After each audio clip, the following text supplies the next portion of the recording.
This video will help you assemble your clarinet. So right now you should have the barrel, mouthpiece, reed, and ligature already assembled from a previous video, and that is the best place to start with those pieces. I do have my cork grease, comes in a little white tube usually, and my case. So now my case is listed with the label on top. It's the brand or the logo of your instrument. That means it is facing the right direction for you to not accidentally spill your instrument out.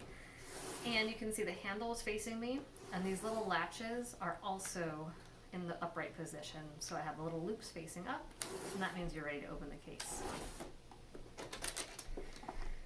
The first thing we're going to do is to make sure that we use our cork grease. We do have 3 corks. It's this brown wooden looking structure that connects our individual pieces together.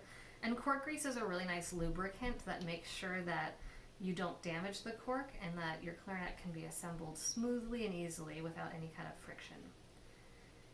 So it's kind of like chapstick, although it doesn't go on your lips at all because it's very unpleasant.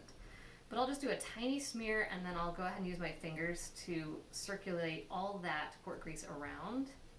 And I'll do that for all 3 corks that I can see. And you don't need to do this every day unless you have a brand new instrument. If it's not brand new, you can do it 3 or 4 times a week, or just as often as you feel it's needed. If you find that you're putting your instrument together and there's a bit of tightness, you know, when you're twisting, that's a good time to use cork grease. Okay, so first we're going to start with the bottom of the clarinet. This is the safest way to put your instrument together. I'm going to take the bell, and this is called the lower joint. And notice that I'm holding the instrument primarily on the back where there are no keys or rods. That way I don't grip these metal structures and damage or bend any of the metal. So the best way to do it is to twist and push. And I kind of like to make sure that the logo is lined up in the middle. And then you're going to take your upper joint, okay, and you're going to put it to the lower joint. So the upper joint does have a bit more key action. And what I want to make sure that we point out is this key on the interior. This is a flat key called the bridge key. Now this is really important to make sure you lift it while you're assembling your lower joint and your upper joint so that you don't bend this key. The way you can do that is, you see this middle ring here? Go ahead and lower that, push it down, and it lifts the bridge key up. See how it's moving slightly?